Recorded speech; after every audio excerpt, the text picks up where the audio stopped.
नमस्कार मु क्लेमंत भाई मोर प्रत्याशा यूट्यूब सुसमाचार चैनल रो चतुर्थ एपिसोड को आपण मानक समस्त को मो प्रभु ख्रीष्ट जीशु को पवित्र नाम रे स्वागत करूअछि। आपण माने एही प्रत्याशा चैनल रे नूतन नियम ग्रीक भाषार शब्दार्थ व्याख्या एवं विश्लेषण शुणी पारुछंती। तेणु विशेष करी मु अनुरोध करी जिते बड़े आम गोटे ग्रीक भाषार शब्द को व्याख्या करुचु बा विश्लेषण करुचु ताहा आपण शुणी शुणी होई पारे मन रखिबा पई कष्टकर हेबो। तेणु मु अनुरोध करी आपण माने यह शुणिला पोरे प्रोग्राम पोरे मोर कमेंट सेक्शन रे निजर नाम एवं व्हाट्सएप नंबर दियंतु जो द्वारा कि मु आज अध्ययन डॉक्यूमेंट पीडीएफ डॉक्यूमेंट आपन को मु पठाई देबी जो द्वारा कि आपण शास्त्रांशर जटिल अंश गुड़ाक सहजरे बुझी पारिबे। Praise the Lord. पुणी थरे आपण मानकु एही चैनल को स्वागत करूछि। Praise the Lord. आम समस्त पाखरे प्राय टू व्हीलर थाए। समस्त पाखरे आमे टू व्हीलर गोटे किणु एवं ताहाकु चलाऊ। जेतेबेले खराब हुए आमे मेकानिक पाखकु नेउ एवं मरामती कला परे आमे ताहा पुणी चलाऊ। एपरि भावरे वर्ष वर्ष आमे चलाऊ ताकु। किंतु अनेक भाई माने बाइक चलांती सिना किंतु से बाइक टा केउ वैज्ञानिक सिद्धांत उपरे चालुची ताहा से माने जानती नहीं। अधिकांश भाई माने जानी न थांती। से माने चलांती चलांती चलांती खराब हेले मेकानिक तैयार करती।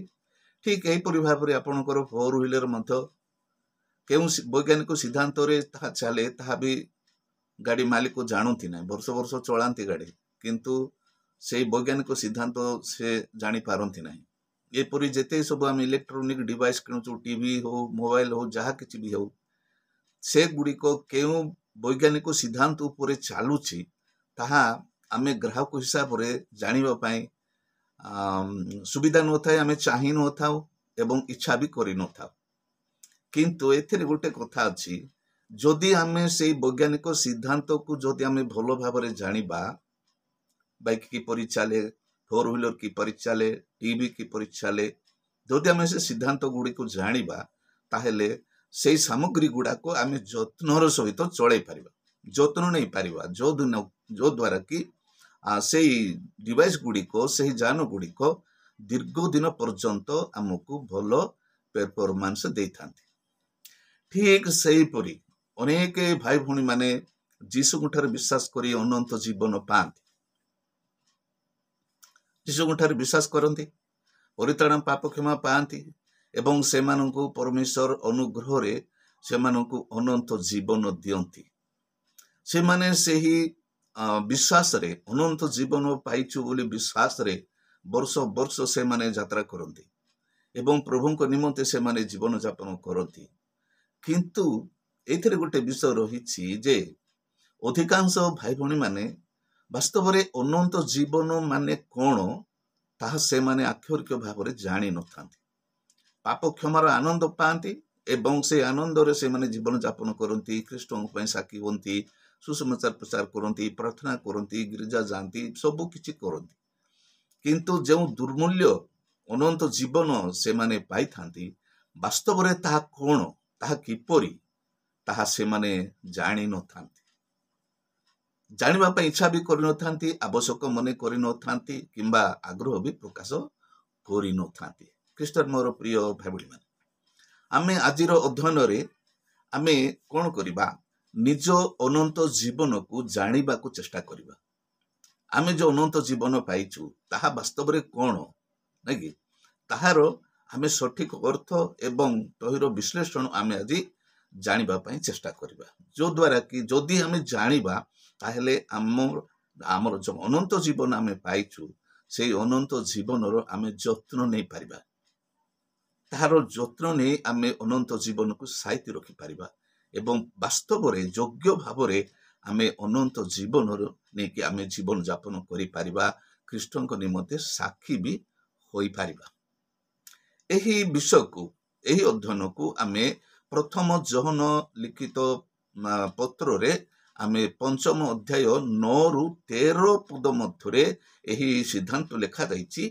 ଅନନ୍ତ ଜୀବନର ବିସ୍ତୃତ ବିବରଣୀ ଲେଖାଯାଇଛି ଏବଂ ତାହା ଆଜି ଆମେ ଆଜିର ଅଧ୍ୟୟନ ଦ୍ୱାରା ଜାଣିବା ପାଇଁ ଚେଷ୍ଟା କରିବା।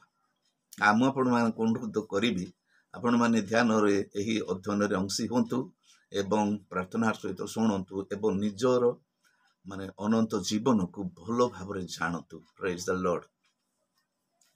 ଶାସ୍ତ୍ର ଅନୁସାରେ ପ୍ରଥମେ ଆମେ ଦେଖିବା 9 ପଦ 9-13। ପ୍ରଥମ ଯୋହନ 5 ଅଧ୍ୟାୟ 9-13 ପଦ ମଧ୍ୟରେ ଆମେ ଅଧ୍ୟୟନ କରିବା। ପ୍ରଥମେ ଆମେ 9ର ପ୍ରଥମ ଅଂଶକୁ ଦେଖିବା। 9 ପଦର ପ୍ରଥମ ଅଂଶ ସେଠାରେ ଏପରି ଲେଖାଯାଇଛି, ଆମେମାନେ ଯଦି ମନୁଷ୍ୟର ସାକ୍ଷ୍ୟ ଗ୍ରହଣ କରୁ ତେବେ ପରମେଶ୍ୱରଙ୍କ ସାକ୍ଷ୍ୟ ତାହାଠାରୁ ଶ୍ରେଷ୍ଠ। ଏପରି ଲେଖାଯାଇଛି ନାଇକି? ଆଚ୍ଛା, ଏଠାରେ ଆମେ ଦେଖୁଛୁ ସାକ୍ଷ୍ୟ ଦୁଇଟା ସାକ୍ଷ୍ୟ ଲେଖାଯାଇଛି ଏଠାରେ, ମନୁଷ୍ୟର ସାକ୍ଷ୍ୟ ଏବଂ ପରମେଶ୍ୱରଙ୍କର ସାକ୍ଷ୍ୟ। ଏ ସାକ୍ଷ୍ୟ କଣ ନାଇକି? ସାକ୍ଷ୍ୟ ଗ୍ରୀକ ଭାଷାରେ ମାର୍ଟୁରିଆନ ତାକୁ କୁହାଯାଏ। ମାର୍ଟୁରିଆନ ହଉଛି ତାର ଇଂରାଜୀରେ ୱିଟନେସ୍ ବା ଟେଷ୍ଟିମୋନି, ବା ଏହାର ସରଳ ଅର୍ଥ ହଉଛି ଆଇନଗତ ଭାବରେ ପ୍ରମାଣିତ କରିବା, ଯାହା ସମସ୍ତଙ୍କ ଦ୍ୱାରା ଗ୍ରହଣୀୟ ହୋଇଥାଏ। ତାହା ହଉଛି ମାର୍ଟୁରିଆନ ଗ୍ରୀକରେ ବା ୱିଟନେସ୍ ବା ଟେଷ୍ଟିମୋନି। ଏଠାରେ ମନୁଷ୍ୟର ସାକ୍ଷ୍ୟ ଏବଂ ପରମେଶ୍ୱରଙ୍କ ସାକ୍ଷ୍ୟ ବିଷୟରେ 9 ପଦର ପ୍ରଥମ ଅଂଶରେ ଆମେ ଦେଖୁଛୁ ସାକ୍ଷ୍ୟ ବିଷୟରେ। ତେବେ ପରମେଶ୍ୱରଙ୍କ ସାକ୍ଷ୍ୟ ଏହି ଯେ ପରମେଶ୍ୱର କି ସାକ୍ଷ୍ୟ ଦେଇଅଛନ୍ତି? ସେଇ ସାକ୍ଷ୍ୟ ଏହି ଯେ ସେ ଆପଣାର ପୁତ୍ରଙ୍କ ସମ୍ବନ୍ଧରେ ସାକ୍ଷ୍ୟ ଦେଇଅଛନ୍ତି। 9 ପଦର ଶେଷ ଅଂଶରେ ଏଟାକୁ ଦିଆଯାଏ। ତାଙ୍କ ପୁତ୍ରଙ୍କ ବିଷୟରେ ବା ତାଙ୍କର ପୁତ୍ରଙ୍କ ସମ୍ବନ୍ଧରେ ସାକ୍ଷ୍ୟ ପରମେଶ୍ୱର ଦେଇଅଛନ୍ତି। ଆମେ ପ୍ରଥମେ ଦେଖିଲୁ ଯେ ମନୁଷ୍ୟର ସାକ୍ଷ୍ୟ ହୋଇପାରେ, ଭୁଲ ହୋଇପାରେ, ଅସତ୍ୟ ହୋଇପାରେ, ମିଥ୍ୟା ହୋଇପାରେ, କିନ୍ତୁ ପରମେଶ୍ୱର ତାଙ୍କ ପୁତ୍ରଙ୍କ ସମ୍ବନ୍ଧରେ ଆମ୍ଭମାନଙ୍କୁ ଯେଉଁ ସାକ୍ଷ୍ୟ ଦିଅନ୍ତି ତାହା ସତ୍ୟ ଅଟେ। ଖ୍ରୀଷ୍ଟରେ ମୋର ପ୍ରିୟ ଭାଇ ଭଉଣୀ ମାନେ, এই ଅଂଶଟାକୁ ଆମେ 9ର ଖ ଅଂଶରେ ଆମେ ଦେଖୁ, 9 ପଦର ଶେଷ ଅଂଶରେ ଆମେ ଦେଖିପାରୁଛୁ। ଆଚ୍ଛା, ପରମେଶ୍ୱରଙ୍କ ସାକ୍ଷ୍ୟ କଣ? ଦେଖି, ପରମେଶ୍ୱର ଆମ୍ଭମାନଙ୍କୁ ଅନନ୍ତ ଜୀବନ ଦେଇଅଛନ୍ତି, ପୁଣି ସେହି ଜୀବନ ତାଙ୍କ ପୁତ୍ରଙ୍କ ଠାରେ ରହିଛି। এই ଅଂଶଟାକୁ 11 ପଦରେ ଲେଖା ହେଇଛି। ପରମେଶ୍ୱରଙ୍କୁ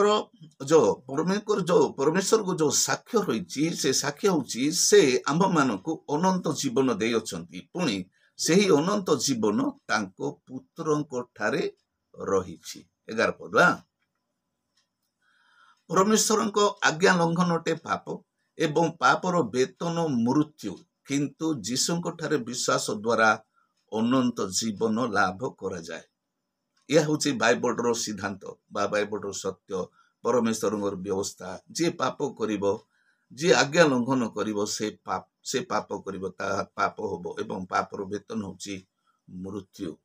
ଜଗତରେ ଥାଉ ଥାଉ ଅନନ୍ତ ଜୀବନର ରୋମାଞ୍ଚ ଭରା ଅନୁଭୂତି ବାସ୍ତବରେ ଅନନ୍ୟ। ଧନ୍ୟ ଯେ ଏହି ଅନୁଗ୍ରହ ପାଇଅଛି। ଯେଉଁମାନେ ଯୀଶୁଙ୍କ ଠାରୁ ବିଶ୍ୱାସ କରି ଅନନ୍ତ ଜୀବନ ଲାଭ କରିଅଛନ୍ତି। ଖ୍ରୀଷ୍ଟିଆନ ମୋର ପ୍ରିୟ ଭାଇ ଭଉଣୀ ମାନେ, ଆଉ ସେ ଅନନ୍ତ ଜୀବନ ଲାଭ କରିବାର ଯୋଉ ରୋମାଞ୍ଚ ଅନନ୍ୟ, ସେହିପରି ଅନୁଭବ ଆଉ କୌଣସି ବିଷୟରେ ନଥାଏ।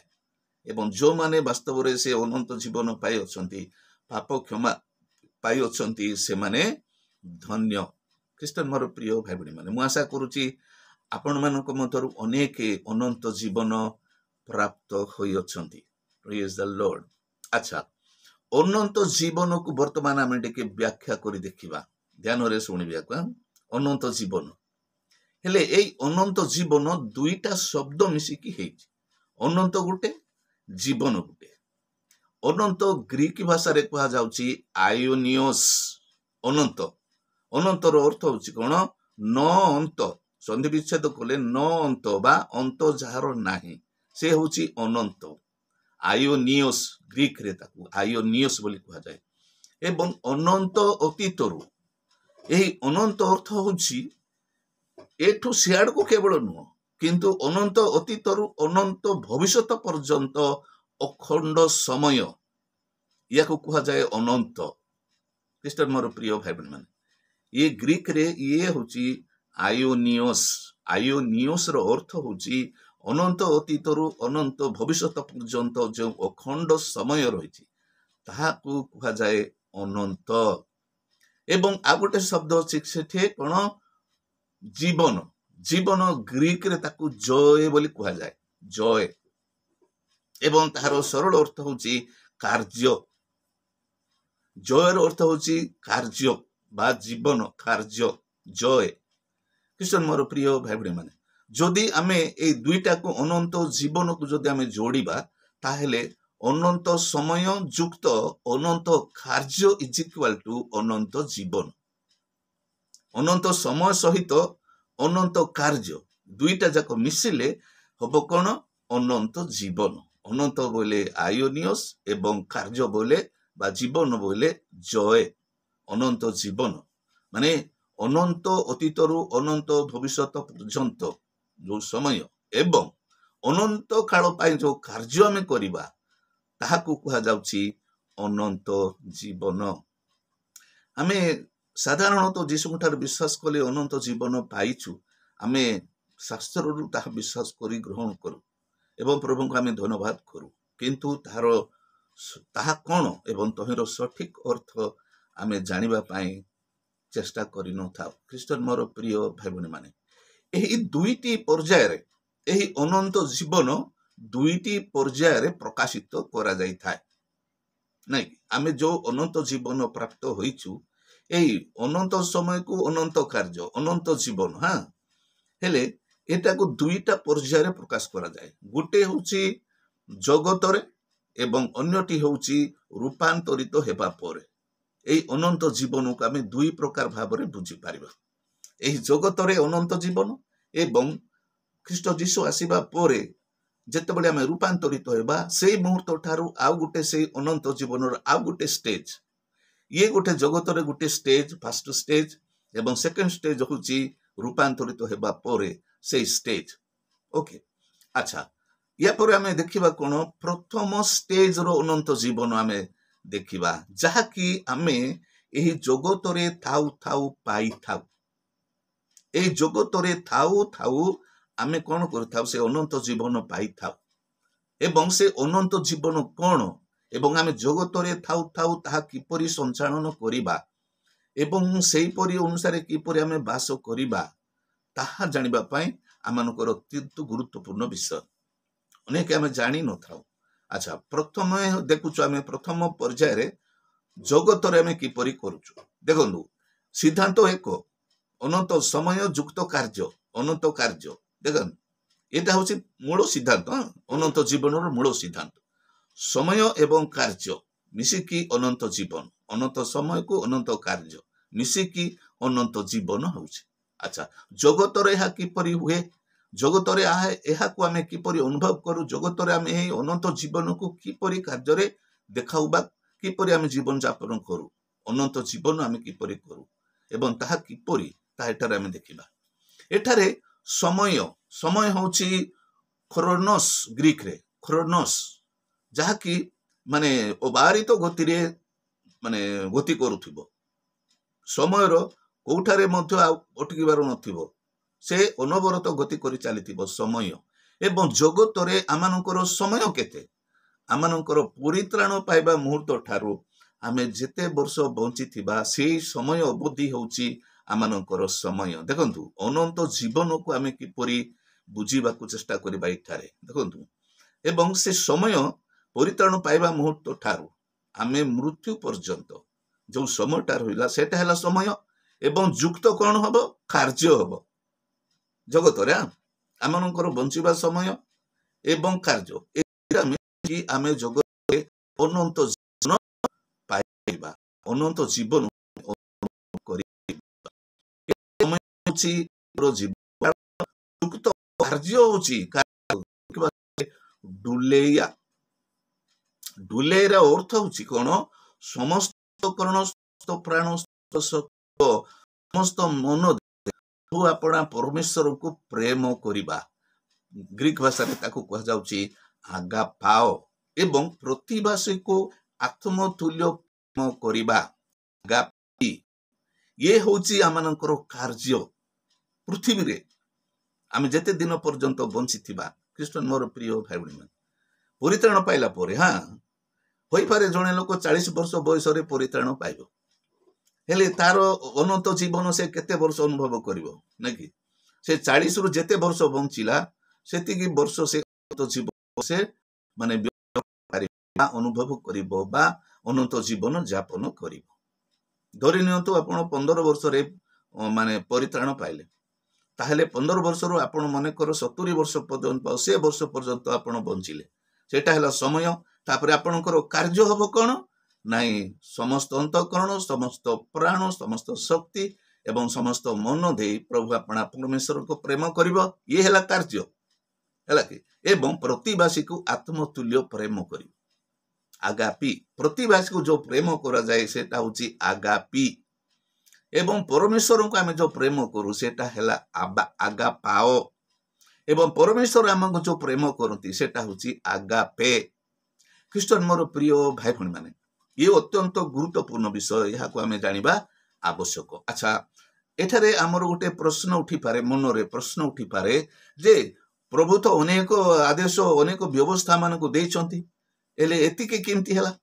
ଏତିକି କିପରି ହେଲା? ୟାର ଅର୍ଥ ହଉଛି ଏଇ ଦୁଇଟା ବ୍ୟବସ୍ଥାରେ ପରମେଶ୍ୱରଙ୍କ ସମସ୍ତ ବ୍ୟବସ୍ଥାର ସାର ଏଠାରେ ଅଛି।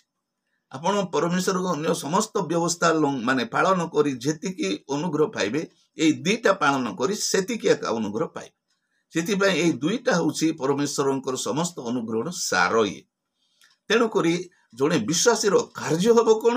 ଜୀବନ ହବ ଜୀବନ କାଳ, ତାଙ୍କର ସମୟ ହବ ଜୀବନ କାଳ, ଏବଂ କାର୍ଯ୍ୟ ହବ ପରମେଶ୍ୱରଙ୍କୁ ପ୍ରେମ କରିବା, ପ୍ରତିବାସୀକୁ ପ୍ରେମ କରିବା।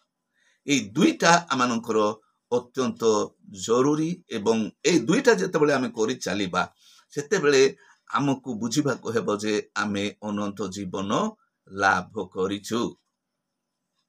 ଏଠାରେ ଆମେ ଗ୍ରୀକ ଭାଷାରେ ତିନିଟା ମାନେ ଗ୍ରୀକ ଭାଷାର ପ୍ରେମ ଶବ୍ଦକୁ ଆମେ ଦେଖୁଛୁ, କିନ୍ତୁ ଆପଣ ଯଦି ଓଡ଼ିଆରେ ଦେଖିବେ କିମ୍ବା ଇଂରାଜୀରେ ଦେଖିବେ ତାହେଲେ ଓଡ଼ିଆରେ ଆପଣ ପ୍ରେମ ଦେଖିବେ ଏବଂ ଇଂରାଜୀରେ ଆପଣ ଲଭ୍ ଦେଖିବେ, ଲଭ୍।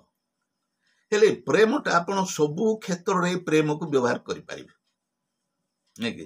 ମୁଁ ପ୍ରକୃତିକୁ ପ୍ରେମ କରେ, ମୋ ପିତାମାତାଙ୍କୁ ପ୍ରେମ କରେ, ମୁଁ ସେଇ ମାନେ ମୋର ସ୍ତ୍ରୀକୁ ପ୍ରେମ କରେ, ମୋର ପୁତ୍ର କନ୍ୟାକୁ ମୁଁ ପ୍ରେମ କରେ। ଦେଖନ୍ତୁ, ପ୍ରେମ ସବୁ କ୍ଷେତ୍ରରେ ଏଠାରେ ଏକା ଶବ୍ଦ ବ୍ୟବହାର ହଉଛି ଏବଂ ଠିକ୍ ସେଇପରି ଲଭ୍ ମଧ୍ୟ ସେଇପରି। ଆପଣ ସବୁ କ୍ଷେତ୍ରରେ ଲଭ୍ ୱାର୍ଡଟାକୁ ବ୍ୟବହାର କରିପାରିବେ, କିନ୍ତୁ ଗ୍ରୀକ ଭାଷାରେ ସେଇମିତି ନୁହଁ। ଗ୍ରୀକ ଭାଷାରେ କଣ? ନାଇଁ, ପରମେଶ୍ୱର ଆମକୁ ଯୋଉ ପ୍ରେମ କରନ୍ତି, ଏଇ ପ୍ରେମ ଦେଖନ୍ତୁ, ପରମେଶ୍ୱର ଯୋଉ ଆମକୁ ପ୍ରେମ କରନ୍ତି ସେଇ ଶବ୍ଦଟା ହଉଛି ଆଗାପେ। ଏଇ ଆଗାପେ ଆପଣ ନିଜ ପ୍ରେମରେ ଆପଣ ବ୍ୟବହାର କରିପାରିବେ ନାହିଁ। ଆମେ ମନୁଷ୍ୟମାନେ ତାହା କରିପାରିବା ନାହିଁ। ଏଇ ଶବ୍ଦଟା କେବଳ ପରମେଶ୍ୱରଙ୍କ ପ୍ରେମ ପାଇଁ ଉଦ୍ଦିଷ୍ଟ। ଗ୍ରୀକ ଭାଷାର ଏହା ହଉଛି ବିଶେଷତ୍ୱ ଖ୍ରୀଷ୍ଟନ ମୋର ପ୍ରିୟ ଭାଇ ଭଉଣୀମାନେ। ଏବଂ ଆମେ ଯେ ପରମେଶ୍ୱରଙ୍କୁ ପ୍ରେମ କରୁଛୁ, ମନୁଷ୍ୟ ଯେ ପରମେଶ୍ୱରଙ୍କୁ ପ୍ରେମ କରୁଛୁ, ଦେଖନ୍ତୁ ଏଇ ପ୍ରେମ ଶବ୍ଦଟା କେମିତି ଓଡ଼ିଆରେ ବ୍ୟବହାର ହଉଛି, କିନ୍ତୁ ଏହାକୁ ଗ୍ରୀକରେ ଆପଣ ଯେତେବେଳେ କହିବେ, ଲେଖିବେ ବା ଯାହା ପ୍ରକାଶ କରିବେ, ତାହେଲେ ସେଟା ହବ କଣ? ଆଗାପାଓ। ଆପଣ ଯୋଉ ପରମେଶ୍ୱରଙ୍କୁ ପ୍ରେମ କରୁଛନ୍ତି ସେଟା ହେଲା ଆଗାପାଓ। ଏବଂ ଆପଣ ଯେତେବେଳେ ପ୍ରତିବାସୀକୁ ପ୍ରେମ କରୁଛନ୍ତି ସେଟା ହଉଛି ଆଗାପି। ଦେଖନ୍ତୁ, ତିନିଟା ଶବ୍ଦ ଏଠାରେ ବ୍ୟବହାର କରାଯାଇଛି ଖ୍ରୀଷ୍ଟନ ମୋର ପ୍ରିୟ ଭାଇ ଭଉଣୀ ମାନେ। ହେଲେ ଆମେ ପ୍ରତି ମାନେ ଜଗତର ପ୍ରେମକୁ ଆମେ ଆଗାପେ ପାଇଁ ବ୍ୟବହାର କରିପାରିବାନି। ଆଗାପେକୁ ମୁଁ ବ୍ୟକ୍ତିଗତ ଭାବରେ ମୋ ପ୍ରେମ ପାଇଁ ମୁଁ ବ୍ୟବହାର କରିପାରିବି ନାହିଁ। ହେଲେ ଏଇଟା ହଉଛି, ପୁଣି ଥରେ କହିବା ପାଇଁ ଚାହିଁବି, ଇଏ ହଉଛି ଗ୍ରୀକ ଭାଷାର ବିଶେଷତ୍ୱ ଖ୍ରୀଷ୍ଟନ ମୋର ପ୍ରିୟ ଭାଇ ଏବଂ ଭଉଣୀ ମାନେ। ଆଚ୍ଛା, ଆମେ ଦେଖିବା ଦ୍ୱିତୀୟ ଷ୍ଟେଜରେ କଣ ହଉଛି। ଦ୍ୱିତୀୟ ଷ୍ଟେଜରେ ଆମେ ରୂପାନ୍ତରିତ ହେଲା ପରେ ଆମମାନଙ୍କର ଅନନ୍ତ ଜୀବନର ସ୍ଥିତି କଣ ଏବଂ ଆମେ କଣ କରିବା। କିନ୍ତୁ ତହିଁର ସିଦ୍ଧାନ୍ତ ଏକ, ସମୟ ଯୁକ୍ତ କାର୍ଯ୍ୟ ଇଜ ଇକ୍ୱାଲ ଟୁ ଅନନ୍ତ ଜୀବନ। ସମୟ ହଉଛି ଅନନ୍ତ ଏବଂ କାର୍ଯ୍ୟ ହଉଛି ପରମେଶ୍ୱରଙ୍କର ସେବା, ନାଇଁ କି? ଆଚ୍ଛା, ଜଗତରେ ଆମମାନଙ୍କର ସମୟ ସୀମା କମ୍, ନାଇଁ କି? ଏବେ ଆମେ ଦେଖୁଥିଲୁ ଜଗତରେ ଆମମାନଙ୍କର ସମୟ ସୀମିତ, କିନ୍ତୁ ରୂପାନ୍ତରିତ ହେଲା ପରେ ଆମମାନଙ୍କର ସମୟ ମାନେ ଅନନ୍ତ, କେବେ ସରିବ ଆମେ ଜାଣି ନାହିଁ। ସେଟା ହେଉଛି ଅନନ୍ତ, ଆୟୋନିୟସ୍, ଗ୍ରୀକରେ ଆୟୋନିୟସ୍। ତେବେ ରୂପାନ୍ତରିତ ହେଲା ପରେ ଆମେ କ'ଣ କରିବା? ସେଇ ଗୋଟେ ମାନେ ସିଦ୍ଧାନ୍ତ, ସମୟ ଏବଂ କାର୍ଯ୍ୟ। ଦେଖନ୍ତୁ, ରୂପାନ୍ତରିତ ହେଲା ପରେ ଆମର ସମୟ କିପରି କଟିବ ଏବଂ ଆମେ କ'ଣ କ'ଣ କରିବା, ଦେଖନ୍ତୁ ବାଇବଲରୁ ଆମେ ତାହା ଜାଣିବା ପାଇଁ ଚେଷ୍ଟା କରିବା। ଖ୍ରୀଷ୍ଟିଆନ ମୋର ପ୍ରିୟ ଭାଇ ଭଉଣୀମାନେ, ପ୍ରଥମତଃ ମଧ୍ୟାକାଶରେ 7 ବର୍ଷ ଇଏ ହେଉଛି ସମୟ, ହେଲା କି? ରୂପାନ୍ତରିତ ହେଲା ପରେ ମଣ୍ଡଳୀ ମଧ୍ୟାକାଶକୁ ଚାଲିଯିବ ଏବଂ 7 ବର୍ଷ ପର୍ଯ୍ୟନ୍ତ ମଧ୍ୟାକାଶରେ ରହିବ, ଇଏ ହେଲା ସମୟ। ଆଉ ସେ ସମୟରେ ଆମମାନଙ୍କର କାର୍ଯ୍ୟ କ'ଣ ହେବ? ଆମମାନଙ୍କର କାର୍ଯ୍ୟ ହେଉଛି ମାନେ ଆମମାନଙ୍କର ଯୋଉ ମେଷ ଶାବକଙ୍କର ଯୋଉ ବିବାହ ଭୋଜ ହେବ, ସେଥିରେ ଅଂଶୀ ହେବା ଆମମାନଙ୍କର କାର୍ଯ୍ୟ। ଆମମାନେ ସେଇଠି ଅନ୍ୟ କୌଣସି କାର୍ଯ୍ୟ କରିବାର ନାହିଁ। ସମୟ ରହିବ ଆମମାନଙ୍କ 7 ବର୍ଷ ଏବଂ ଆମମାନଙ୍କର କାର୍ଯ୍ୟ ହେଉଛି ମେଷ ଶାବକଙ୍କ ମାନେ ବିବାହ ଭୋଜରେ ଆମେ ଅଂଶୀ ହେବା। ଖ୍ରୀଷ୍ଟିଆନ ମୋର ପ୍ରିୟ ଭାଇ ଭଉଣୀମାନେ, ଏବଂ ପ୍ରଭୁ ଯୀଶୁ ଖ୍ରୀଷ୍ଟଙ୍କ ସହିତ ଆମେ ଯେତେବେଳେ ମାନେ ପୃଥିବୀକୁ ଆସିବା, 1000 ବର୍ଷ ପର୍ଯ୍ୟନ୍ତ ଶାନ୍ତି ରାଜ୍ୟ ଯୋଉ ପ୍ରଭୁ ଯୀଶୁ କରିବେ, ସେ ସମୟରେ ଆମମାନଙ୍କର ସମୟ ହେବ 1000 ବର୍ଷ ଏବଂ କାର୍ଯ୍ୟ କ'ଣ ହେବ? ତାଙ୍କ ଶାସନରେ ଅଂଶୀ ହେବା ଆମମାନଙ୍କର କାର୍ଯ୍ୟ ହେବ। ଦେଖନ୍ତୁ, ସମୟ କାର୍ଯ୍ୟ କିପରି ଚାଲିଛି, ଜଗତରେ କିପରି ଚାଲିଲା ଏବଂ ଆମମାନେ ରୂପାନ୍ତର ଦେଲା ପରେ କିପରି ତାହା ସମୟ ଏବଂ କାର୍ଯ୍ୟ ଚାଲିବ। ତାପରେ ତୃତୀୟରେ କ'ଣ ହେଲା? ନୂତନ ଜେରୁସାଲେମରେ ଅନନ୍ତ କାଳ, ସମୟ ହେଉଛି ଅନନ୍ତ କାଳ ଏବଂ ଆମମାନଙ୍କର ମାନେ କାର୍ଯ୍ୟ କ'ଣ ହେବ? କେବଳ ପ୍ରଭୁଙ୍କ ଆରାଧନା, ଇଏ ହେଉଛି କାର୍ଯ୍ୟ, ଡୁଲେୟା। ଅନନ୍ତ ହେଉଛି ଆୟୋନିୟସ୍, ନାକି? ହେଲେ ଅନନ୍ତ କାଳ ପାଇଁ ଆମେ ସେଠାରେ ଆମମାନଙ୍କର ସମୟ ହେବ ଏବଂ କାର୍ଯ୍ୟ ହେବ କ'ଣ? ଆମେ ପିତାଙ୍କର, ପ୍ରଭୁଙ୍କର ଦିବାରାତ୍ର ତାହାଙ୍କର ଆରାଧନା କରିବା। ଖ୍ରୀଷ୍ଟରେ ମୋର ପ୍ରିୟ ଭାଇ ଭଉଣୀମାନେ, ଇଏ ଆମେ ଛୋଟ ବିଶ୍ଳେଷଣ ଆମେ କଲୁ, ହେଲେ ଆପଣ ଏଟାକୁ ଶୁଣିକି ବୋଧ ହୁଏ ମନେ ପକେଇବାକୁ, ମନେ ରଖିବାକୁ କଷ୍ଟ ହେବ।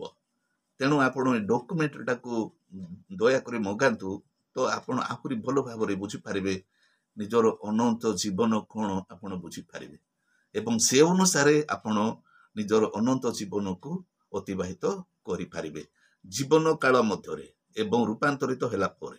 ଖ୍ରୀଷ୍ଟନ ମୋର ପ୍ରିୟ ଭାଇ ଭଉଣୀମାନେ, ବିଶ୍ୱାସୀର ସମୟ ଓ କାର୍ଯ୍ୟର ସମାନ୍ତର ଗତି ଅଟେ ଅନନ୍ତ ଜୀବନ। ଅନନ୍ତ ଜୀବନର ଏ ଦୁଇଟା ଏଲିମେଣ୍ଟ ଅଛି, ସମୟ ଏବଂ କାର୍ଯ୍ୟ। ହେଲା, ସମୟ ଏବଂ କାର୍ଯ୍ୟ। ଆମେ ଦେଖିଲୁ ଜଗତରେ ଜୀବିତ ଅବସ୍ଥାରେ ଆମମାନଙ୍କର ସମୟ କାର୍ଯ୍ୟ, ରୂପାନ୍ତରିତ ହେଲା ପରେ ଆମମାନଙ୍କର ସମୟ କାର୍ଯ୍ୟ। ଦେଖନ୍ତୁ, ଚାଲିଛି ଏଟା। ଆମେ ଯୋଉଦିନ ଅନନ୍ତ ଜୀବନ ପାଇଲୁ, ସେଇ ମୁହୂର୍ତ୍ତ ଠାରୁ ଜଗତରେ ବି ଚାଲିବ ଏବଂ ତାହା ଆମେ ରୂପାନ୍ତରିତ ହେଲା ପରେ ମଧ୍ୟ ଅନନ୍ତ କାଳ ପର୍ଯ୍ୟନ୍ତ ତାହା ଚାଲୁ ରହିବ। ଖ୍ରୀଷ୍ଟନ ମୋର ପ୍ରିୟ ଭାଇ ଭଉଣୀ, ତେବେ ସମୟ ଏବଂ କାର୍ଯ୍ୟ ଇଏ ସମାନ୍ତର ଭାବରେ ଗତି କରିବ। ସମାନ୍ତର, ଆଗ ପଛ ହବ ନାହିଁ। ସମୟ ଆଗ, କାର୍ଯ୍ୟ ପଛ, ସେମିତି ହବନି। କାର୍ଯ୍ୟ ଆଗ, ସମୟ ପଛ ହବ ନାହିଁ। ସମାନ୍ତର ଗତିରେ ଇଏ ଚାଲିବ। ଏଇଟା କେତେବେଳୁ ଆରମ୍ଭ ହବ?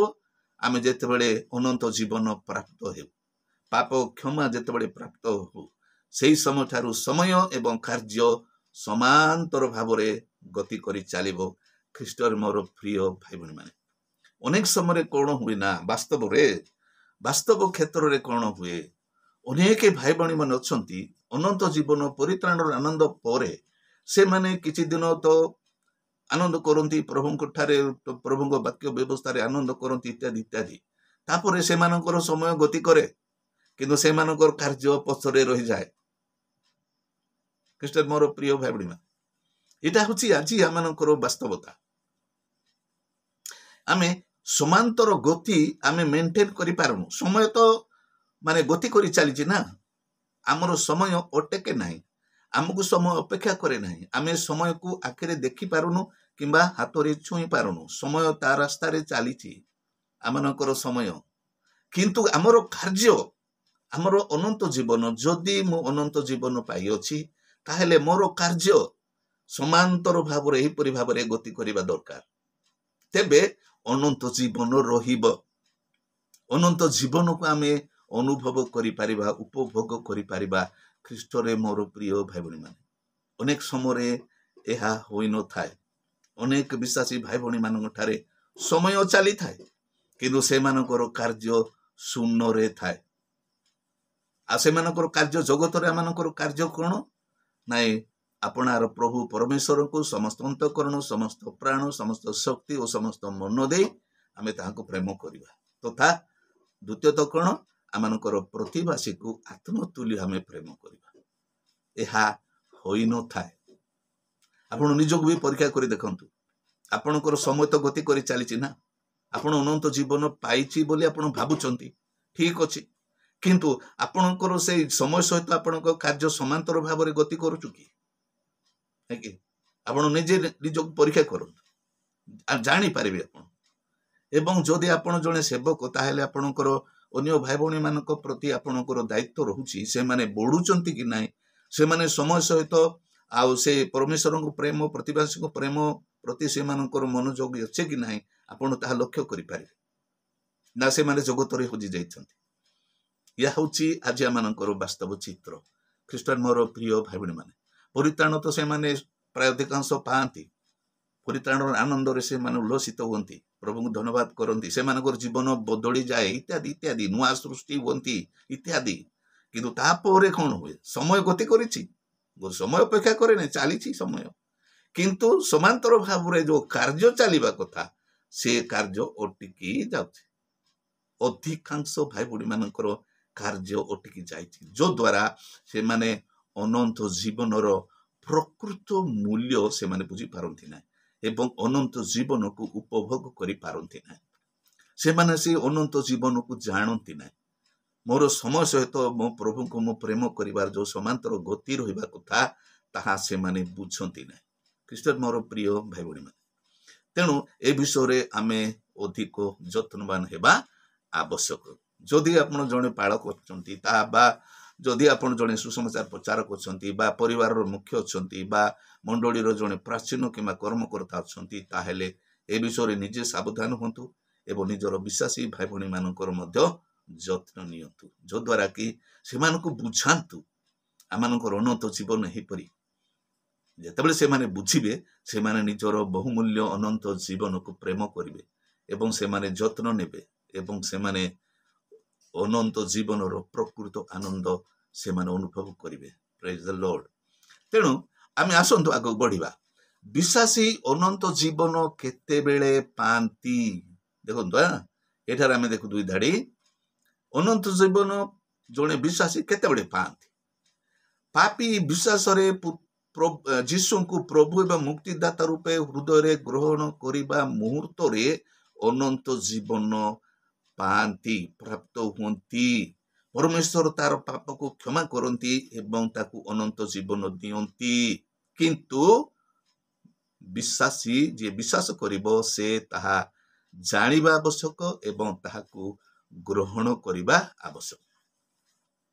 ମୁଁ ଉନ୍ନତ ଜୀବନ ପାଇଛି, ନିଶ୍ଚିତତା ରହିବା ଦରକାର ହୃଦୟରେ। ଆଉ ଯଦି ନିଶ୍ଚିତତା ନାହିଁ ବୋଲେ ହୋଇପାରେ ଆପଣ କିଛି ସମୟ ଆନନ୍ଦ କରିବେ ଏବଂ ପରବର୍ତ୍ତୀ ସମୟରେ ଆପଣଙ୍କର ସେ ଆନନ୍ଦ ମିଳେଇଯିବ ଏବଂ ଆପଣ ସାଧାରଣ ବ୍ୟକ୍ତି ହିସାବରେ ଜୀବନ ଯାପନ କରିବେ। ଅନନ୍ତ ଜୀବନ ଆପଣଙ୍କ ପାଇଁ କୌଣସି କାମରେ ଲାଗିବ ନାହିଁ। ଯଦି ଆପଣ ଅନନ୍ତ ଜୀବନ ପାଇଛନ୍ତି, ତାହେଲେ ଆପଣ ନିଶ୍ଚିତ ହୁଅନ୍ତୁ, ଯେଉଁଦିନ ଆପଣ ପରିତ୍ରାଣ ପାଇଲେ, ଯେଉଁ ମୁହୂର୍ତ୍ତରେ ଆପଣ ପରିତ୍ରାଣର ଆନନ୍ଦ ଅନୁଭବ କଲେ, ସେଇ ମୁହୂର୍ତ୍ତରେ ପରମେଶ୍ୱର ଆପଣଙ୍କୁ ଅନନ୍ତ ଜୀବନ ଦେଇଅଛନ୍ତି ଏବଂ ଆପଣ ସେଇ ମୁହୂର୍ତ୍ତରେ ଅନନ୍ତ ଜୀବନ ପାଇଅଛନ୍ତି। ତେଣିକି ଆପଣ ସେ ଅନନ୍ତ ଜୀବନକୁ ନେଇକି କଣ କରିବେ? ୟା ପୂର୍ବରୁ ଆମେ ବିଶ୍ଳେଷଣ କରୁଥିଲୁ, ସମୟ ଏବଂ କାର୍ଯ୍ୟ ସମାନ୍ତର ଚାଲିବ। ଖ୍ରୀଷ୍ଟିଆନ ମୋର ପ୍ରିୟ ଭାଇ ଭଉଣୀ ମାନେ, ଇଏ ହଉଛି ଅନନ୍ତ ଜୀବନ। ଅନନ୍ତ ହଉଛି ସମୟ, ଜୀବନ ହଉଛି କାର୍ଯ୍ୟ। ଆଚ୍ଛା, କିନ୍ତୁ ବାସ୍ତବରେ ପରମେଶ୍ୱର ଜଗତର ଭିତ୍ତିମୂଳ ପଡ଼ିବା ପୂର୍ବେ, ଗ୍ରୀକରେ ତାକୁ ପ୍ରୋ କାଟାବୋଲେସ୍ କସ୍ମୁ ଲେଖାଯାଇଛି। ପରିତ୍ରାଣ ପ୍ରଥମେ କେତେବେଳେ ଆମେ ପାଇଥାଉ, ମାନେ ଅନନ୍ତ ଜୀବନ କେତେବେଳେ ଆମେ ପାଇଥାଉ? ସାଧାରଣତଃ ଯେତେବେଳେ ଆମେ ବିଶ୍ୱାସ କରୁ ପରିତ୍ରାଣ ପାଉ, ସେ ସମୟରେ ଆମେ ଅନନ୍ତ ଜୀବନ ପାଉ ବୋଲି ଆମେ ବିଶ୍ୱାସ କରୁଛୁ। କିନ୍ତୁ ବାଇବଲ କହେ କଣ ବୋଲି? ବାସ୍ତବ ରେ ପରମେଶ୍ୱର ଜଗତର ଭିତ୍ତିମୂଳ ପଡ଼ିବା ପୂର୍ବେ ପ୍ରୋ କାଟାବୋଲେସ୍ କସ୍ମୁ ପ୍ରୋ କାଟାବୋଲେ କସ୍ମୁ କସ୍ମ ହେଉଛି ପୃଥିବୀ, କାଟାବୋଲେ ହେଉଛି ଭିତ୍ତିମୂଳ, ପ୍ରୋ ମାନେ ପୂର୍ବରୁ, ପ୍ରୋ କାଟାବୋଲେ କସ୍ମୁ ତାର ଅର୍ଥ ହେଉଛି ପୃଥିବୀର ଭିତ୍ତିମୂଳ ପ୍ରକାଶିତ ହେବା ପୂର୍ବରୁ କଣ ପରମେଶ୍ୱର ଆମମାନଙ୍କୁ ଅନନ୍ତ ଜୀବନ ଦିଅନ୍ତି। ପ୍ରେଜ୍ ଦ ଲର୍ଡ। ତାର ଅର୍ଥ ହେଉଛି ପୃଥିବୀର ଭିତ୍ତିମୂଳ ପଡ଼ିବା ପୂର୍ବରୁ ପରମେଶ୍ୱର ଆମକୁ ଜାଣିଅଛନ୍ତି ଏବଂ ସେଇ ସମୟରେ ହିଁ ପରମେଶ୍ୱର ଆମମାନଙ୍କୁ ଅନନ୍ତ ଜୀବନ ଦେଇଅଛନ୍ତି। କିନ୍ତୁ ଯେତେବେଳେ ଆମେ ଯୀଶୁଙ୍କୁ ବିଶ୍ୱାସ କରୁ ହେଲା କି ଏବଂ ପରିତ୍ରାଣ ପାଉ, ସେ ମୁହୂର୍ତ୍ତ ଠାରୁ ତାହା ଆମମାନଙ୍କ ପାଇଁ ଲାଗୁ ହୋଇଯାଏ, ଆମମାନଙ୍କର ତାହା ଅଧିକାରକୁ ଆସେ, ଆମେ ତାହା ଜୀବନରେ ନିଜର କରିନେଉ। ଖ୍ରୀଷ୍ଟ ମୋର ପ୍ରିୟ ଭାଇ ଭଉଣୀ ମାନେ, ଇଏ ହେଉଛି ଚାବିକାଠି। ବାସ୍ତବରେ ପରମେଶ୍ୱର ମାନେ ପୃଥିବୀର ଜଗତର ଭିତ୍ତିମୂଳ ପଡ଼ିବା ପୂର୍ବରୁ ପ୍ରୋ କାଟାବୋଲେ କସ୍ମୁ ସେଇ ସମୟ ଠାରୁ ପରମେଶ୍ୱର ଆମମାନଙ୍କୁ ଅନନ୍ତ ଜୀବନ ଦେଇଅଛନ୍ତି ଏବଂ ଯେତେବେଳେ ଆମେ ଯୀଶୁ ବିଶ୍ୱାସ କରୁ, ପରିତ୍ରାଣ ପାଉ, ସେହି ସମୟରେ ଆମେ ତାହା ନିଜର କରିନେଉ, ତାହା ଆଜି ଆମ ପାଇଁ ଲାଗୁ ହୋଇଯାଏ। ଆଉ ଯଦି ଆମେ ବିଶ୍ୱାସ କରିବା ନାହିଁ ତାହେଲେ ପ୍ରଭୁ ତ ଅନନ୍ତ ଜୀବନ ଆମକୁ ଦେଇଛନ୍ତି, କିନ୍ତୁ ସେଇ ଅନନ୍ତ ଜୀବନର ଲାଭ ଆମେ ପାଇପାରିବା ନାହିଁ। ପରମେଶ୍ୱର ନିର୍ଦ୍ଦୋଷ ଧର୍ମମୟ ସେ, କିନ୍ତୁ ଆମେ ନିଜର ପାପ ହେତୁ, ନିଜର ଅବାଧ୍ୟତା ହେତୁ ଆମେ ଅନନ୍ତ ଜୀବନ ହରାଇବା। ଖ୍ରୀଷ୍ଟ ମୋର ପ୍ରିୟ ଭାଇ ଭଉଣୀ ମାନେ, ବିଶ୍ୱାସୀ ତାହାଙ୍କ ସମ୍ମୁଖରେ ପବିତ୍ର ଓ ଅନିନ୍ଦନୀୟ ହୁଅନ୍ତି। ସେଇ ସମୟ ଠାରୁ ଜଗତର ଭିତ୍ତିମୂଳ ପଡ଼ିବା ପୂର୍ବରୁ ପରମେଶ୍ୱର ଆମମାନଙ୍କୁ ଅନନ୍ତ ଜୀବନ ଦିଅନ୍ତି ଏବଂ କଣ ହୁଏ ନା ବିଶ୍ୱାସୀ ତାହାଙ୍କ ସମ୍ମୁଖରେ ପବିତ୍ର ଓ ଅନିନ୍ଦନୀୟ ହୁଅନ୍ତି। ଏଫେସୀ 1:4 ଆମେ ତାହା ପାଠ କରିପାରୁଛୁ। ତେଣୁ ପ୍ରକୃତ ବିଶ୍ୱାସୀ ବର୍ତ୍ତମାନ ନୁହେଁ, ଜଗତର ଭିତ୍ତିମୂଳ ପଡ଼ିବା ପୂର୍ବରୁ ଅନନ୍ତ ଜୀବନ ପାଇଥାନ୍ତି। ଦେଖନ୍ତୁ, ଏଇ ରହସ୍ୟକୁ ଆମେ ସମସ୍ତେ ଜାଣିବା ଆବଶ୍ୟକ, ଆପଣ ବି ଜାଣିବା ଆବଶ୍ୟକ। ଅନନ୍ତ ଜୀବନ କେତେ ମୂଲ୍ୟବାନ ଆମମାନଙ୍କ ପାଇଁ ଏବଂ ଏହା ପ୍ରାପ୍ତ ହେବା ପାଇଁ ପ୍ରଭୁ ଯୀଶୁ ଆମମାନଙ୍କ ପାଇଁ ତାଙ୍କର ପ୍ରାଣ ଦେଇଅଛନ୍ତି। ଖ୍ରୀଷ୍ଟ ମୋର ପ୍ରିୟ ଭାଇ ଭଉଣୀ ମାନେ, ତେଣୁକରି ଆମେ ବର୍ତ୍ତମାନ ପରିତ୍ରାଣ ପାଉନାହୁଁ। ବାସ୍ତବରେ ଆମ ପାଇଁ ଲାଗୁ ହେଉଛି ବର୍ତ୍ତମାନ, କିନ୍ତୁ ପରମେଶ୍ୱର ଆମମାନଙ୍କୁ ଜଗତର ଭିତ୍ତିମୂଳ ପଡ଼ିବା ପୂର୍ବରୁ ଆମମାନଙ୍କୁ ସେ ମନୋନୀତ କରିଥାନ୍ତି ଏବଂ ଆମମାନଙ୍କୁ ଅନନ୍ତ ଜୀବନ ଦେଇଥାନ୍ତି। ଏଫେସୀ 1:4 ଆମେ ଦେଖିପାରୁଛୁ। ତେଣୁକରି ବିଶ୍ୱାସୀ, ପ୍ରକୃତ ବିଶ୍ୱାସୀ ବର୍ତ୍ତମାନ ନୁହେଁ, ଜଗତର ଭିତ୍ତିମୂଳ ପଡ଼ିବା ପୂର୍ବରୁ ଅନନ୍ତ ଜୀବନ ପାଇଥାନ୍ତି। ଆମେ ଏତିକିରେ ବିଶ୍ୱାସ ହିସାବରେ ମନେ ରଖୁ ଯେ ଅନନ୍ତ ଜୀବନ ଆମର କେତେ ଗୁରୁତ୍ୱପୂର୍ଣ୍ଣ, କେତେ ମୂଲ୍ୟବାନ, କିନ୍ତୁ ବିନା ମୂଲ୍ୟରେ ପରମେଶ୍ୱରଙ୍କ ଅନୁଗ୍ରହ ଦ୍ୱାରା ଆମେ ତାହା ପ୍ରାପ୍ତ ହୋଇଥାଉ। ଖ୍ରୀଷ୍ଟ ମୋର ପ୍ରିୟ ଭାଇ ଭଉଣୀ ମାନେ, ତାହା ଆମେ ଭଲ ଭାବରେ ଜାଣିବା ଆବଶ୍ୟକ। ଯଦି ଜାଣିବା ତାହେଲେ ତାକୁ ଆମେ ମେଣ୍ଟେନ୍ କରିପାରିବା, ସେ ଅନୁସାରେ ଆମେ ଜୀବନ ଯାପନ କରିପାରିବା। ସେଥିରେ ପ୍ରଭୁ ଗୌରବାନ୍ୱିତ ହେବେ ଏବଂ ଜଗତରେ ପ୍ରଭୁ ଆମମାନଙ୍କୁ ଆଶୀର୍ବାଦ କରିବେ। ଆମେ ଜଗତରେ ପ୍ରଭୁଙ୍କ ନିମନ୍ତେ ସାକ୍ଷୀ ହେଇପାରିବା। ଅନେକ ସାକ୍ଷୀ ହେଇପାରନ୍ତି ନାହିଁ, କାହିଁକି ନା ସେମାନେ ଅନନ୍ତ ଜୀବନର ଏହି ରହସ୍ୟ ଜଟିଳ ନୁହଁ, ଆଦୌ ଜଟିଳ ନୁହଁ। ଏବେ ଆମେ କିଛି ବ୍ୟାଖ୍ୟା କରି ଦେଖିଲୁ, ଗ୍ରୀକ ଭାଷାର ଏଇଗୁଡ଼ା ବିଶ୍ଳେଷଣ ଆମେ ଦେଖିଲୁ, ଜଟିଳ କି? ଆଦୌ ଜଟିଳ ନୁହେଁ। କିନ୍ତୁ ଏହି ସରଳ ବ୍ୟାଖ୍ୟା ବିଶ୍ଳେଷଣକୁ ମଧ୍ୟ ଅନେକ ଭାଇ ଭଉଣୀ ମାନେ ଅବହେଳା କରିଥାନ୍ତି, ଜାଣିବା ପାଇଁ ଚେଷ୍ଟା କରିନଥାନ୍ତି ଏବଂ ସାଧାରଣ ଭାବରେ ସେମାନଙ୍କୁ ପ୍ରଚାର କରି କୁହାଯାଏ, ତୁମେ ଯୀଶୁଙ୍କଠାରେ ବିଶ୍ୱାସ କର, ଅନନ୍ତ ଜୀବନ ପାଇବ। ଯୌନ 3:16କୁ ଆମେ ଉଦ୍ଧୃତ କରିକି ଆମେ ପ୍ରଚାର କରିଥାଉ ଏବଂ ଲୋକମାନେ ଶୁଣନ୍ତି ଏବଂ ଯାଆନ୍ତି, କିନ୍ତୁ ଅନନ୍ତ ଜୀବନର ରହସ୍ୟ ମଧ୍ୟରେ ସେମାନେ ପ୍ରବେଶ କରିପାରନ୍ତି ନାହିଁ ଏବଂ ନିଜେ ପାଇଥିବା ଅନନ୍ତ ଜୀବନର ଗୁରୁତ୍ୱ ସେମାନେ ଅନୁଭବ କରନ୍ତି ନାହିଁ। ଖ୍ରୀଷ୍ଟ ମୋର ପ୍ରିୟ ଭାଇ ଭଉଣୀ ମାନେ, ଆଚ୍ଛା ଆସନ୍ତୁ ଆଉ ଗୋଟେ ଷ୍ଟେପକୁ ଯିବା। ଅନନ୍ତ ଜୀବନ ବିଷୟରେ ଜାଣିବାର ଆବଶ୍ୟକତା। ଜାଣିଲେ କଣ ହବ, ନ ଜାଣିଲେ କଣ ହବ, ନାଇଁ କି? ଆମର ଇଣ୍ଟ୍ରୋଡକ୍ସନରେ ଆମେ ଦେଖୁଥିଲୁ ଯେ 2 ହୁଇଲର କୁହନ୍ତୁ, 4 ହୁଇଲର କୁହନ୍ତୁ, आमे व्यवहार करूछु नहीं कि लोक मान व्यवहार करती सारा जीवन चलाती किंतु वास्तव रे से जान गुड़ा को चले किमिति क्यों वैज्ञानिक सिद्धांत अनुसार से जान गुड़ा को चले ताहा से गाड़ी मालिक जे गाड़ी किणी तार रजिस्ट्रेशन अच्छी से जानी पारंती नहीं जानिबा आवश्यक भी मने करंती नहीं किंतु खराब हेले गैरेज को नियंती मेकानिक ता ठीक ठाक कर देले से आप चलाती ठीक से परि भाव रे अनंत जीवन विषय रे जानिबार आवश्यकता कोन नहीं कि ए विषय आम दुई धाड़ी देखा बेसी नहीं जेहेतु आमनकर समय कम मु आपन को क्लू भलिया किछि पॉइंट गुडा आपन देउछि आपण एहाकू ध्यान रे सुनंतु अच्छा अनंत जीवन सस्ता साधारण जागतिक लघु क्रय किंबा विक्रय करिवार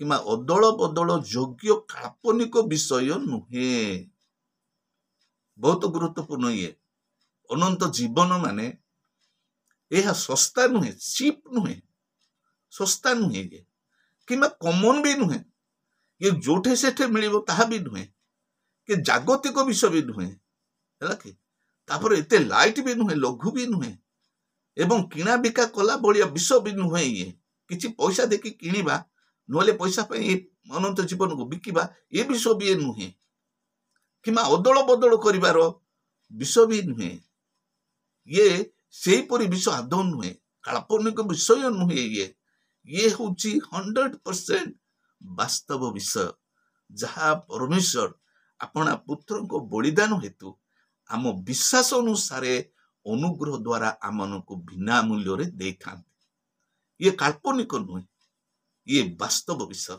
ख्रीष्टान मोर प्रिय भाई बहन प्रथम आम यहाँ जानू जे अनंत जीवन कौन नहीं कि अनंत जीवन कौशल आम देखिलु सिद्धांत आम देखिलु या पूर्व नहीं कि एबे आम देखुचु जानिबार आवश्यकता कौन नहीं कि अच्छा तौक आम देखा यह असाधारण अत्यंत रहस्यपूर्ण अलौकिक मनुष्य बोधर गम्य तापरे माटीर मनुष्य आत्मारे परिणत होई परमेश्वर सहित बास करिवार निगूढ़ रहस्य होची अनंत जीवन आपण देखुन यह असाधारण ये कॉमन नुहे पूरा पूरी असाधारण अत्यंत रहस्यपूर्ण किंदी रहस्यपूर्ण जड़े मांसमय शरीर मनुष्य ये कौन हम आत्मा होई यही शरीर आत्मा होई अशरीरी होई परमेश्वर सहित अनंत काल बास करिवो अनंत जीवन ये होची रहस्यपूर्ण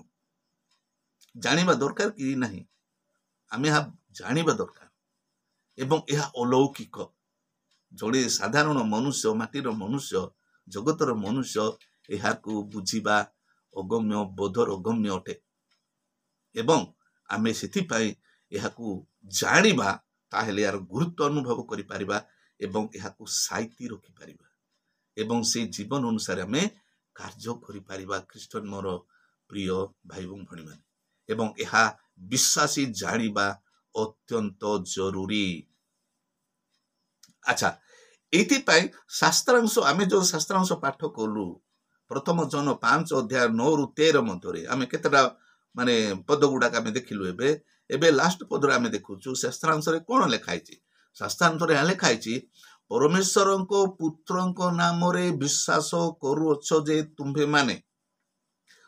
माने जेपरी जान जे तुम्हें माने अनंत जीवन पाइछ 13 पद यही निश्चित विषय लिखाई एठार आम देखि पारुछु जे परमेश्वर पुत्र नाम विश्वास करुछ जे तुम्हें माने जेते लोक परमेश्वर पुत्र ख्रीष्ट जीशु ठार विश्वास करिसंती से माने जेपरी जानती जान एठार लिखा है तुम्हें माने जेपरी जान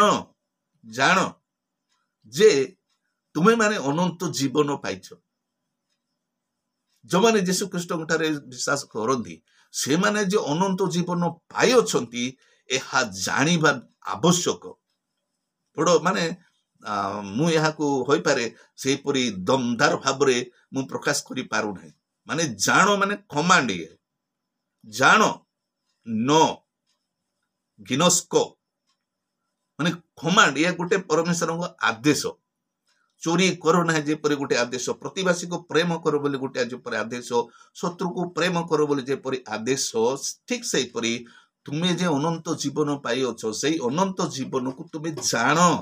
this is also a command, आदेश।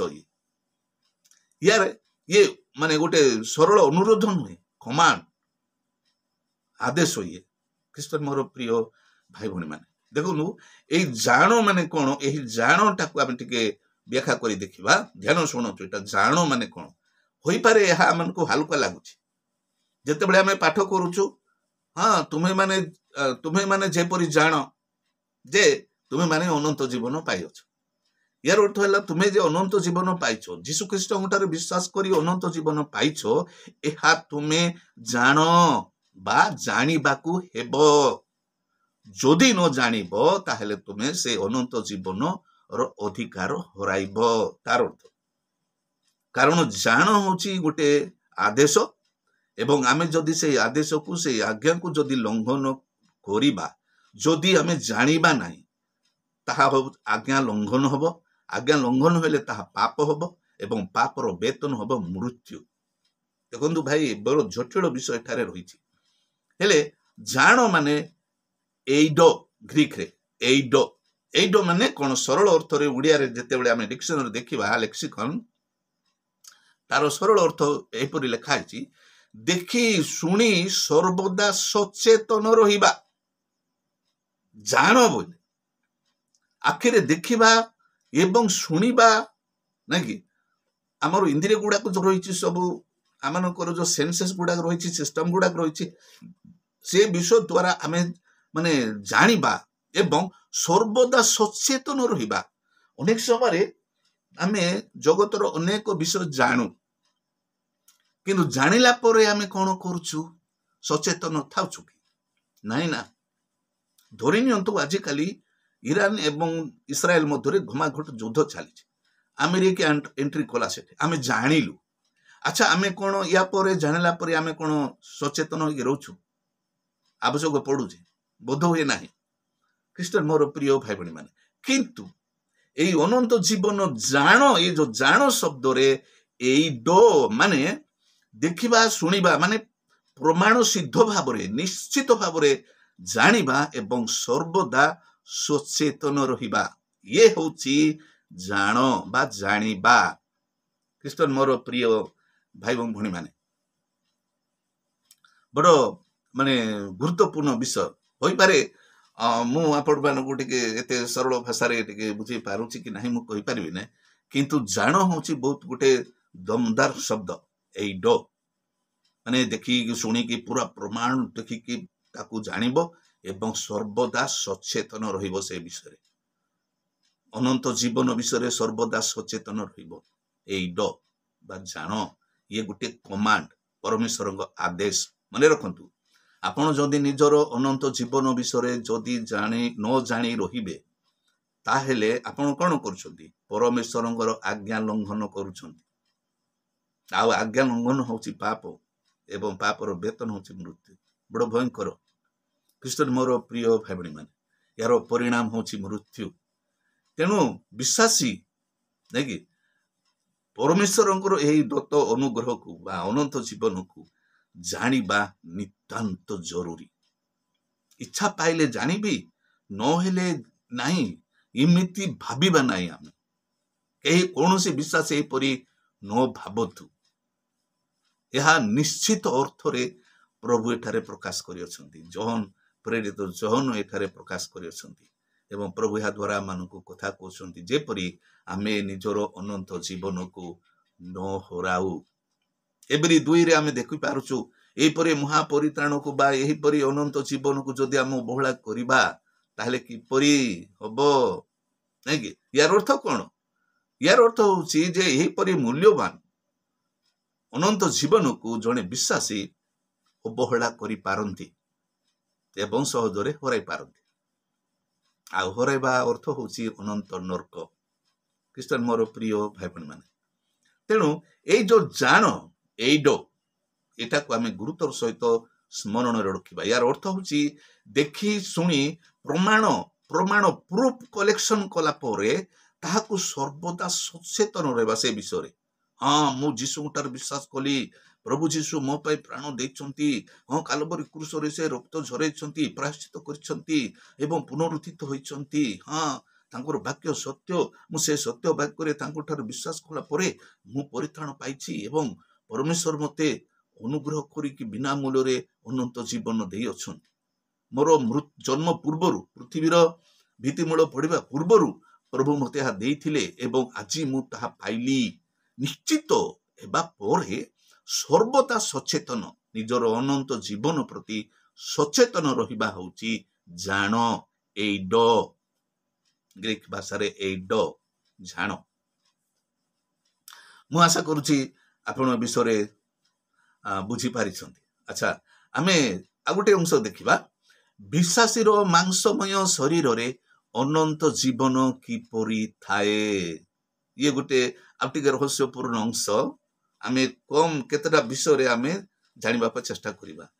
ଏଇ ମାଂସମୟ ଶରୀର, ଆମମାନଙ୍କର ଯୋଉ ମାଟିର ଶରୀର ଯୋଉ ରହିଛି, ଏ ଭିତରେ ଆମେ ଯଦି ଅନନ୍ତ ଜୀବନ ପାଇଛୁ, ତାହେଲେ ତାହା ଆମଠାରେ ଥାଏ କିପରି? ନାଇକି କେଉଁ ଅଂଶରେ ଥାଏ? ହୃଦୟ ଭିତରେ ଥାଏ ନା କଲିଜାରେ ଥାଏ ନା ମୁଣ୍ଡରେ ଥାଏ ନା ଆଖିରେ ଥାଏ ନା ଶରୀରର ଧମନୀରେ ଥାଏ ନା କୋଉଠି ଥାଏ ନା କୋଉଠି ଥାଏ? ଅନନ୍ତ ଜୀବନ ତ ପାଇଛୁ ଆମେ, ହେଲେ ସେଟା ଥାଏ କିପରି, କୋଉଠି ଥାଏ? ଖ୍ରୀଷ୍ଟିଆନ ମୋର ପ୍ରିୟ ଭାଇ ଭଉଣୀ, ଆଚ୍ଛା, ଏହା ଜଣେ ବିଶ୍ୱାସୀ ଜାଣିବା ଉଚିତ କି ନୁହଁ? ପକ୍କା ଜାଣିବା ଉଚିତ। ଆମେ ପଢିଲୁ ଏବେ ଏଇଡ, ଜାଣିବାକୁ ବାଧ୍ୟ। ଯଦି ଆପଣ ଅନନ୍ତ ଜୀବନ ପାଇଛନ୍ତି, ମୁଁ ଯଦି ପାଇଛି, ତାହେଲେ ବିଷୟ ମୁଁ ଜାଣିବା ଜରୁରୀ। ପ୍ରେଜ୍ ଦ ଲର୍ଡ। ଆସନ୍ତୁ ଦେଖିବା ଆମ ଶରୀର ମଧ୍ୟରେ ଅନନ୍ତ ଜୀବନ କିପରି ଥାଏ।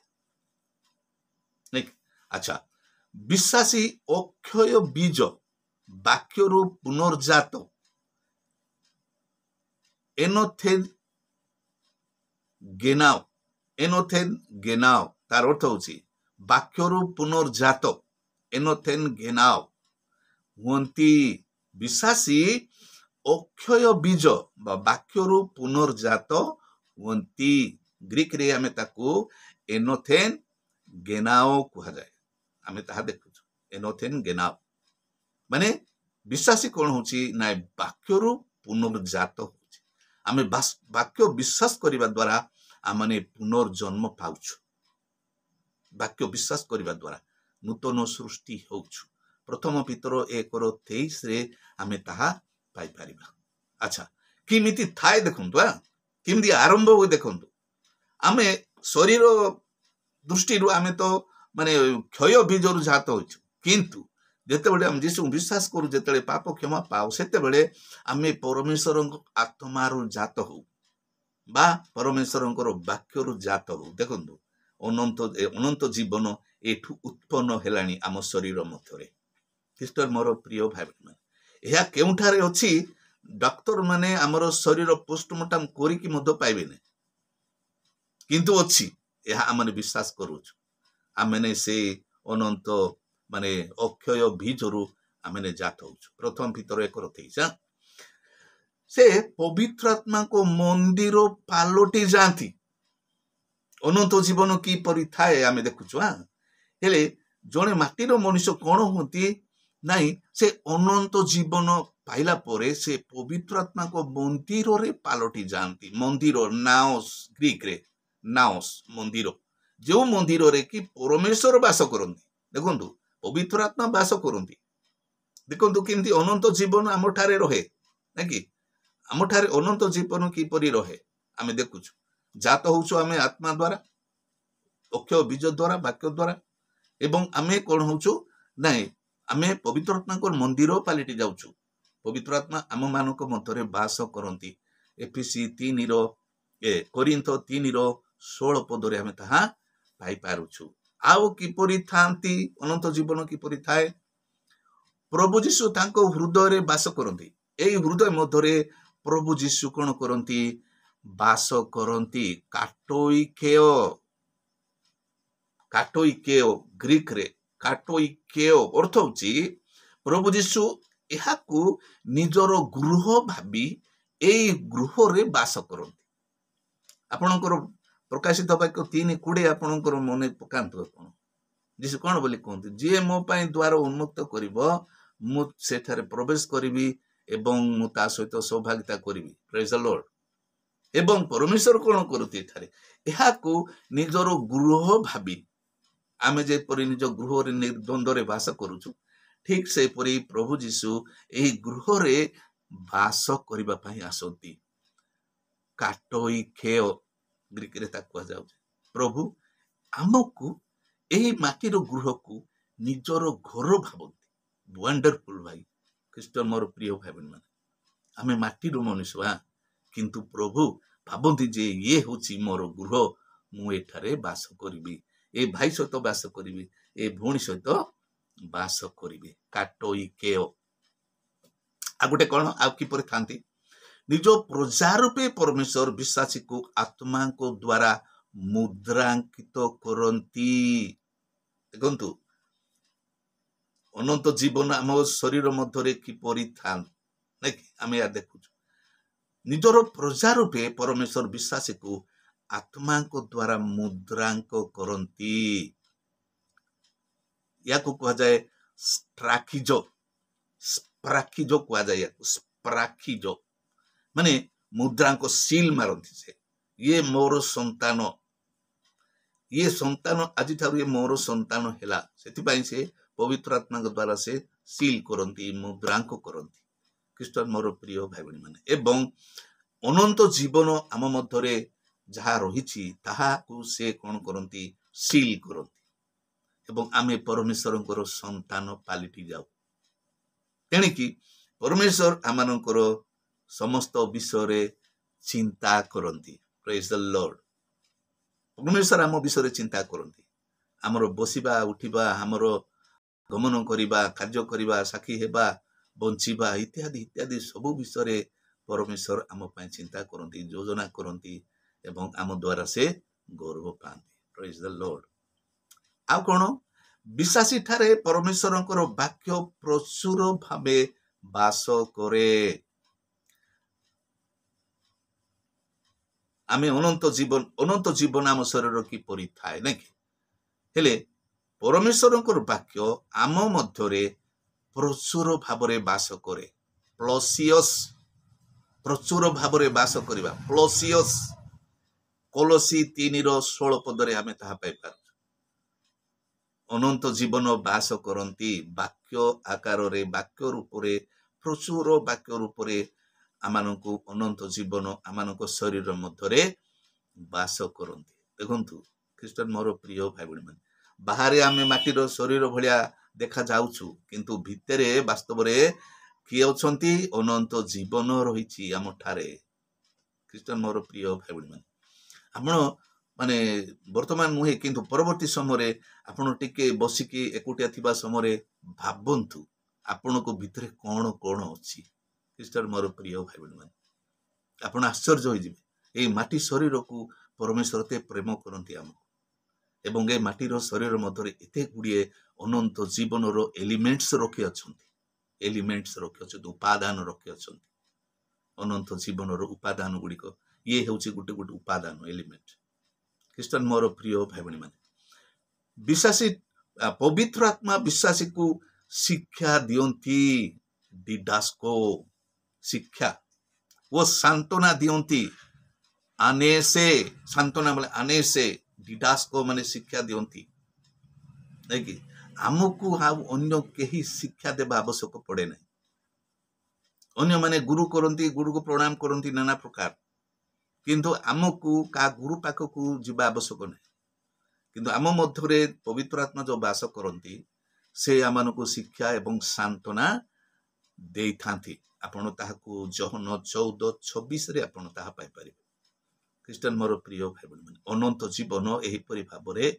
आमर ए माटीर शरीर मध्य थाए अच्छा कौन तापरे आमे समाप्त करबा पवित्र आत्मा विश्वासी को विभिन्न दान दे थांती अनंत जीवन रो ये भी गोटे उपादान विभिन्न दान आत्मा को दान 9 प्रकार जो दान गुड़ाक रही प्रथम कोरिन्थ 12 अध्याय 8, 9, 10 रे से भितरु ଆପଣଙ୍କୁ ଏକାଧିକ ଦାନ ଦେଇଥାନ୍ତି, ଯାହାକୁ ଆମେ ମାଥ୍ୟୁ 25 ଅଧ୍ୟାୟରେ ତୋଡ଼ା ବୋଲିକି ଦୃଷ୍ଟାନ୍ତ ଗଳ୍ପରେ ପାଠ କରିଥାଉ।